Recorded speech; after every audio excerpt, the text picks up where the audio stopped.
Hi everyone, welcome back to this channel. In this tutorial, I will show you how to complete the daily quest about make one blueberry jam with at least 2 stars or above. To complete this quest, actually is very easy. First, just go to your stove on your home and then just tap on cook and then just choose the blueberry jam and make sure you already have the blueberry. You have enough blueberry like this, and then in here to make this blueberry jam has at least 3 stars. You can use the amazing seasoning that these ingredients or this item will edit will make your dish has at least 2 star or above.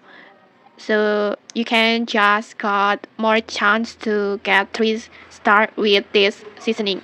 And then next just tap on it to edit this seasoning to your blueberry jam, and then next just simply tap on start cooking like this, and then just cook the jam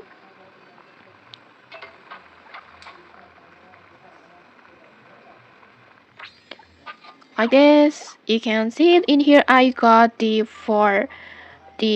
blueberry jam that has 4 stars, and the quest will be complete like this, automatically complete like this.